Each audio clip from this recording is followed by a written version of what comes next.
savez, nous avons notamment 3 partenaires institutionnels, le département, la communauté d'agglomération et la région Nouvelle-Aquitaine. Philippe, je vous invite à vous installer. Merci.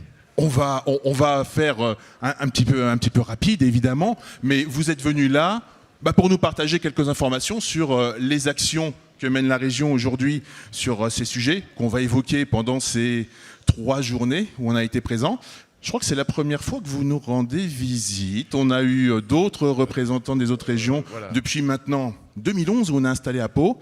Et donc on est ravis de vous recevoir ce matin avec donc ce mandat que vous avez depuis les dernières élections, le tourisme. Voilà.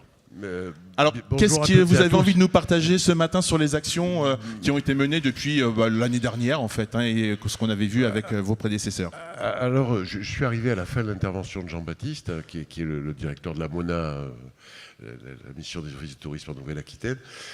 Et finalement, je trouve que nous l'aidons beaucoup à désapprendre et à reformuler, en fait. Donc, c'est positif. Je me suis un peu retrouvé dans ce qu'il disait. Pour la région de Nouvelle-Aquitaine, le tourisme, c'est la première économie. Donc, c'est pas un sujet neutre. Et l'action de la région aujourd'hui, c'est de mettre en œuvre ce qu'on avait travaillé avec les filières, avec les agences de la région, que ce soit la MONA, le comité régional du tourisme ou l'agence ADI qui pilote le Tourisme Lab, qui est pas loin d'ici. Et donc, c'est la mise en œuvre de cette feuille de référence sur le tourisme durable, feuille de route.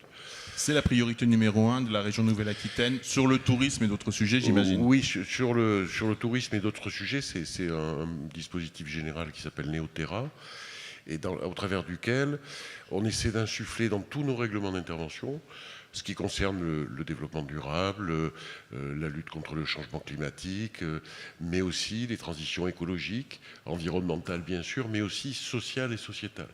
C'est-à-dire que pour nous, dans les critères qui nous tiennent à cœur, il y a aussi l'amélioration des conditions de travail. Donc voilà, c'est un petit peu tout ça. Donc c'est une action qu'on veut multiforme, qui s'appuie beaucoup sur tous les réseaux et toutes les filières, parce que, surtout en matière de tourisme, on se rend compte que c'est une espèce de myriade de responsabilités, de gens engagés, et que en fait, il faut convaincre. C'est un écosystème, et il faut, en fait, ça peut pas se faire sans les acteurs. Dans un bureau, moi je peux dire voilà demain, et puis le président Rousset peut dire demain on va faire ça, sauf que si on le dit et qu'il n'y ait pas l'adhésion et l'acceptation des gens qui sont sur le terrain, et ben il se passe rien.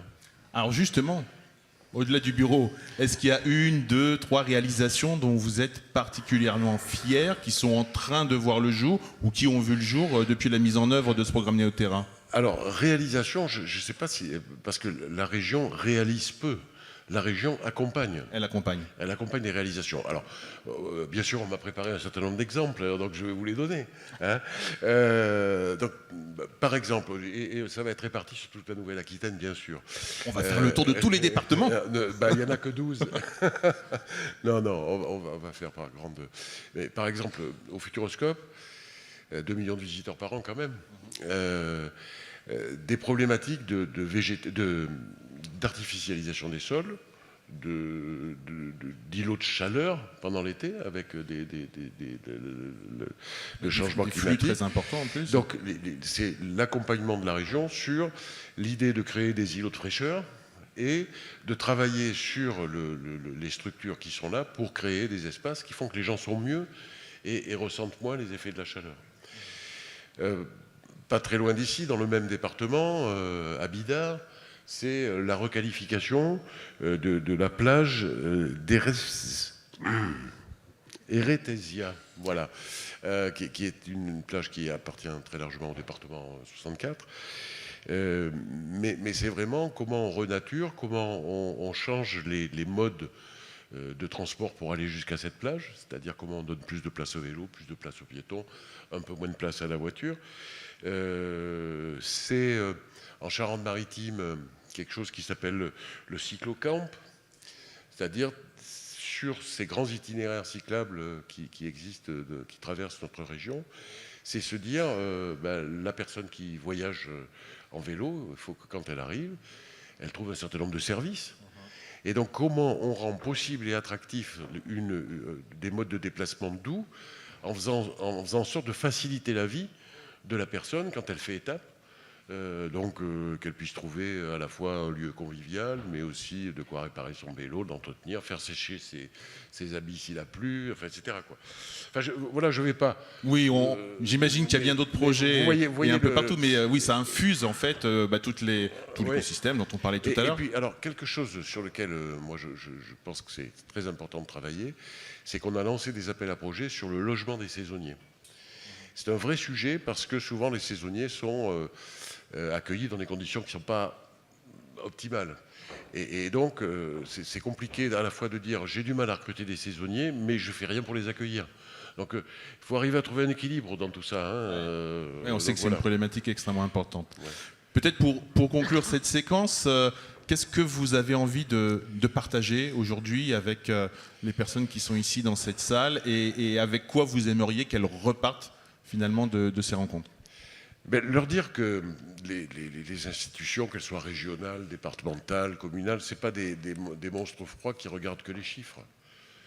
Même si les temps qui s'annoncent là tout de suite nous font craindre quand même ce qu'on pourrait appeler une forme d'attrition des moyens d'intervention. Mais ce qu'il faut bien comprendre, c'est que pour les collectivités, les objectifs politiques que l'on poursuit, on a tous bien conscience que ça se fait avec et que ça ne se fait pas tout seul. Donc, c'est dire aux personnes qui sont présentes que finalement, pour les gens qui ont ces responsabilités-là, le plus important, c'est eux. Voilà.